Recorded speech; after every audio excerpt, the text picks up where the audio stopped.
एक नगर में सम्मन नाम का एक गरीब मनियार रहता था। सम्मन की पत्नी का नाम नेकी तथा उनके इकलौते पुत्र का नाम सेव था। सम्मन बहुत गरीब था तथा दोनों पति पत्नी नगर के धनवान लोगों की औरतों और बहनों बेटियों को चूड़ियाँ पहनाने का काम करते थे। गरीब इतने थे कि कई बार पूरे परिवार को भूखे ही सोना पड़ता था। इतने गरीब होने के बावजूद सम्मन का पूरा परिवार कबीर परमेश्वर का दृढ़ भक्त था। गरीब होने के कारण पूरा नगर उनका मजाक बनाते थे, लेकिन वे परमात्मा को भूल नहीं सकते थे और अपनी भक्ति करते रहते थे। दोनों पति पत्नी जब भी धनवान औरतों को चूड़ियाँ पहनाने जाते तो वे उन्हें भी कबीर परमेश्वर का सत्य ज्ञान और उनके चमत्कारों की कथाएं सुनाते थे। दोनों कथाओं में सुनाते थे कि कबीर साहेब जी सर्वशक्तिमान हैं और दिल्ली के बादशाह सिकंदर लोदी, काशी नरेश, वीरदेव सिंह बघेल जैसे राजा उनके शिष्य हैं। उन्हें शेख तकी ने कई बार मारने की कोशिश भी की, लेकिन उनका कुछ नहीं कर सका। वे पूर्ण परमेश्वर का ही अवतार है। धनी लोगों की औरतें उन गरीब भक्तों की बातों का मजाक बनाती थी और कहती थी कि अगर आपके गुरुजी इतने ही सक्षम हैं तो तुम्हें कुछ धन क्यों नहीं दे देते। कई बार तुम गांव में रोटी के लिए घूमते रहते हो। औरतों के ऐसा कहने पर वे चुप हो जाते थे, क्योंकि यह बात तो सत्य ही थी, लेकिन फिर भी वे परमेश्वर में दृढ़ता को कम नहीं होने देते, क्योंकि उन्हें परमेश्वर का दिया सत्य ज्ञान हो गया था। उधर से उनका बच्चा सेव भी जब बच्चों में खेलने जाता तो वह भी यही बातें करता कि हमारे गुरुजी के कई बड़े बड़े राजा और बादशाह शिष्य हैं, वे पूर्ण परमात्मा हैं। लेकिन बच्चे भी उसे यही बात कहते कि भाई आपके गुरुजी तो लालची है, जो कि उनके राजा शिष्य हैं और उनके साथ ही रहते हैं। क्या तुम्हारे घर आए हैं कभी?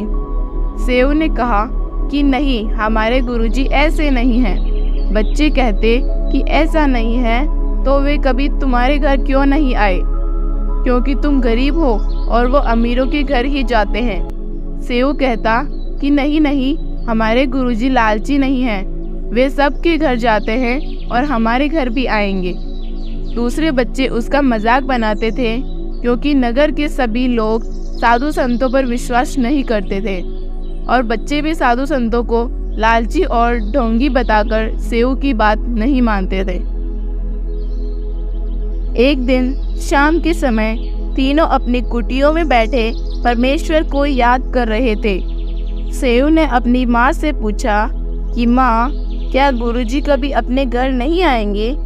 नेकी ने कहा, क्यों नहीं बेटा, वे तो रोज ही हमारे साथ रहते हैं।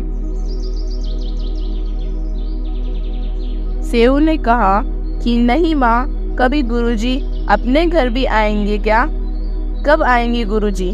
नेकी ने कहा कि बेटा, वे तो कण कण में रहते हैं, सदैव हमारे साथ रहते हैं, उन्हें आने की क्या जरूरत है।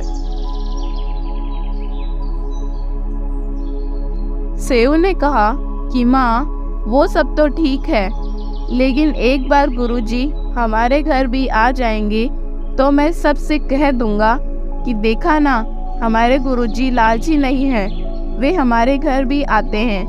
नेकी ने कहा कि बेटा, वे तो पूर्ण परमात्मा हैं और उनके लाखों शिष्य हैं, ऐसे में वो कितनों के घर जाएंगे, वे तो हमेशा हमारे पास ही रहते हैं। इतने में सेव की आंखों से आंसू आ गए और कहा कि माँ, सब बच्चे मुझे गुरुजी के बारे में बहुत गलत बोलते हैं। नेकी और सम्मन को भी बहुत दुख हुआ, लेकिन क्या कर सकते थे, क्योंकि सब उनका भी मजाक उड़ाते थे।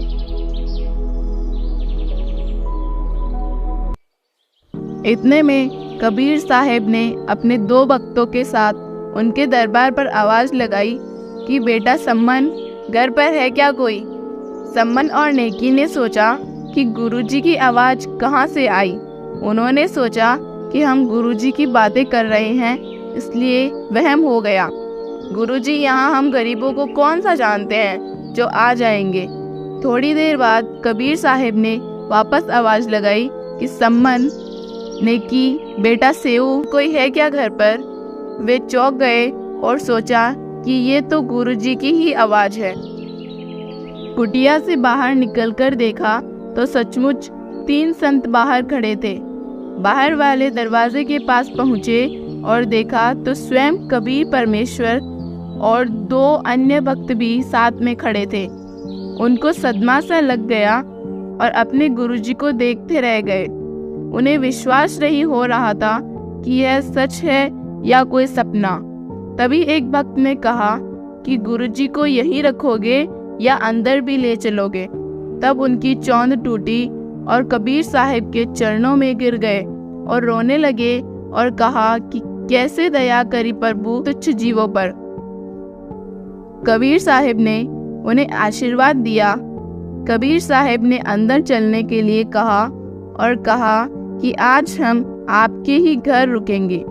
तीनों बहुत खुश हुए और कबीर साहब को अंदर लाकर दरी बिछाकर बैठा दिया। परमेश्वर से खूब ज्ञान सुना और कह रहे थे कि आज ही आपका भक्त सेऊ आपको याद करके रो पड़ा। आप तो अंतर्यामी हो और चले आए हम गरीबों के पास।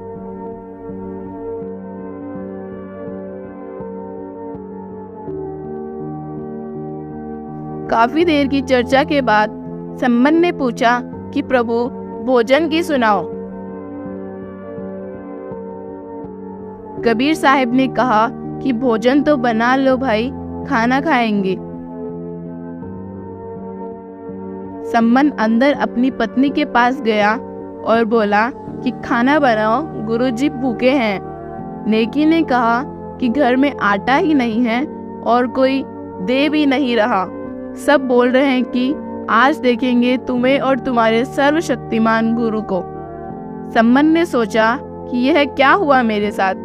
उसने कहा कि ला तेरी चुनरी, मैं इसे कहीं गिरवी रखकर आटा मांग लाता हूँ। नेकी ने कहा कि मैंने यह भी कोशिश कर ली, कोई नहीं देता क्योंकि यह एक कोहने से फटी हुई है। सम्मन कलेजा पकड़कर बैठ गया और अपने आप को कोस रहा था कि मैं कितना निकम्मा व्यक्ति हूँ। पहली बार मेरे गुरु मेरे घर आए हैं और मैं इन्हें भोजन भी नहीं करा सकता। सम्मन रोने लगा और बहुत दुखी हो गया। नेकी ने कहा कि गुरुजी से कह दो कि सुबह जल्दी उठकर ही भोजन करा देंगे, एक समय का ही भोजन है। सम्मन ने कहा कि सुबह कहाँ से लाएंगे। नेकी ने कहा कि रात को चोरी करके ले आना। सेऊ ने कहा कि माँ, चोरी से तो अच्छा हम भूखे ही रह जाएंगे। नेकी ने कहा कि बेटा, हम तो भूखे ही रहेंगे, हम अपने गुरुजी के लिए चोरी करेंगे। बेटा, धनवान के घर से की गई चोरी को दान कर दे तो उसे चोरी का पाप नहीं लगता। हमें इस नगर को बचाना भी है। अगर गुरुजी इस नगर से भूखे चले गए तो इस नगर का नाश हो जाएगा। ये सब नगरवासी धन के साथ अभिमानी हो गए हैं और ऐसे नगर ज्यादा दिन नहीं रहते। हमने इस गांव में अपना जीवन बिताया है और बिताना भी है, तो इसकी रक्षा करना हमारे लिए जायज है। नेकी ने सम्मन से कहा कि गुरुजी से विनम्र होकर बोल दो कि सुबह भोजन कराएंगे। गुरुजी जानी जान है, वो समझ पाएंगे। सम्मन ने कबीर साहब से कहा कि गुरुदेव सुबह भोजन कराएंगे। कबीर साहब ने कहा कि कोई बात नहीं बेटा, अब भूख भी कुछ शांत सी हो गई है, सुबह ही कर लेंगे, अभी तो आराम करते हैं। ऐसा कहकर परमात्मा तथा दोनों संत लेट गए और सो गए। उधर तीनों रात पर जगे रहे और आधी रात को सम्मन और सेऊ चोरी करने को निकल पड़े। नगर में जाकर एक सेठ जी की दुकान के पीछे पहुंचे और कच्ची दीवार को फोड़कर एक बड़ा सा सुराग बना लिया। सम्मन ने कहा कि बेटा, तुम बाहर ध्यान रखो और मैं अंदर घुसकर आटा ले आता हूँ। सेऊ ने कहा कि नहीं पिताजी, आप बड़े हो, मैं छोटा हूँ। अगर मुझे पकड़ भी लिया तो मुझे छोड़ देंगे, मैं अंदर जाता हूँ। सम्मन ने कहा, बेटा तू एक ही तो है मेरे। ये सेठ जी राजा का बड़ा जानकार है, ये तुम्हें भी मरवा सकता है। अगर तू नहीं रहा तो मैं क्या करूँगा, मैं ही जाता हूँ। सेऊ ने कहा, नहीं पिताजी, मैं बालक ही हूँ, क्या पता मुझे नादान और अनजान समझकर छोड़ दे। ऐसा कहकर सेऊ अंदर घुस गया। सम्मन ने कहा कि बेटा केवल 3 संतों के लिए ही आटा लाना, ज्यादा मत लाना।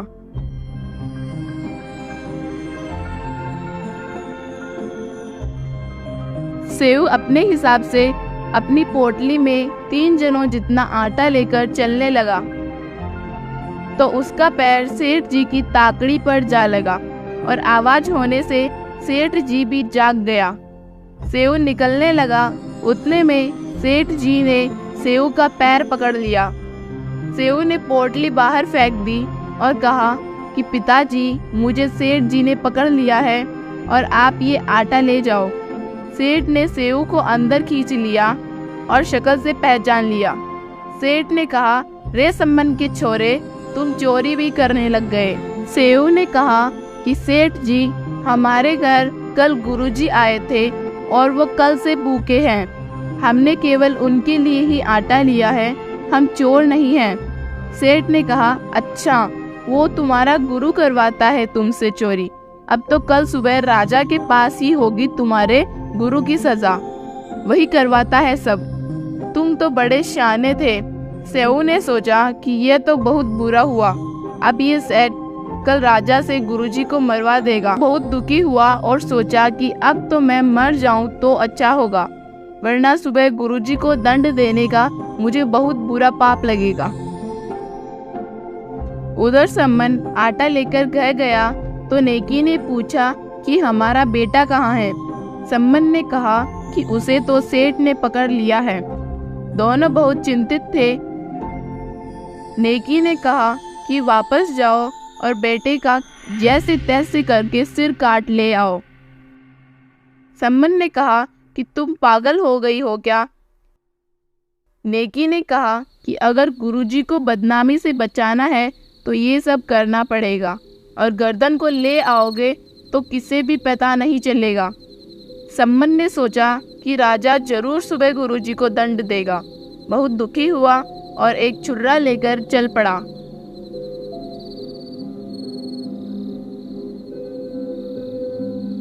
सम्मन ने जाकर कहा कि बेटा, तुमसे एक जरूरी बात करनी है। सेऊ ने कहा कि सेठ जी, मुझे मेरे पिताजी से बात कर लेने दो, सुबह तो क्या पता मैं रहूं या ना रहूं। सेठ ने सोचा कि चल बात करने के लिए थोड़ा ढीला कर देता हूँ।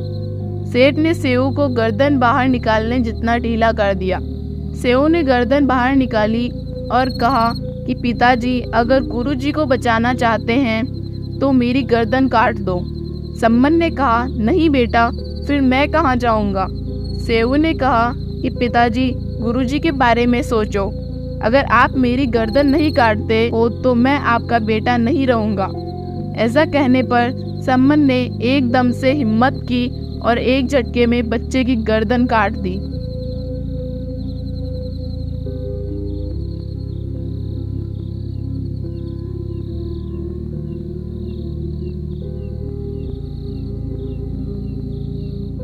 सम्मन गर्दन को उठाकर ले गया।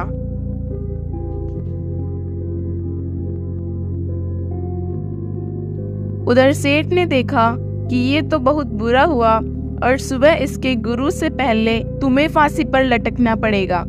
सेठ ने बच्चे के धड़ को उठाया और दूर जंगल में एक बड़े खड्डे में पटक आया और रातों रात सुराग को ठीक कर लिया, जैसे कुछ हुआ ही नहीं हो। सेठ जी आराम से सो गया। सम्मन सिर लेकर घर पहुंचा। नेकी ने कहा कि वापस जाओ और सेठ जी ने जहाँ भी धड़ को पटक कर आया है वहाँ से उठा लाओ। सुबह गुरुजी के जाने के बाद बच्चे का अंतिम संस्कार कर देंगे। सम्मन गया और जिधर रक्त के छींटे और सेठ जी के पत्र चिन्ह थे उन्हें खोजता हुआ गड्ढे तक पहुंच गया और धड़ को उठा लाया।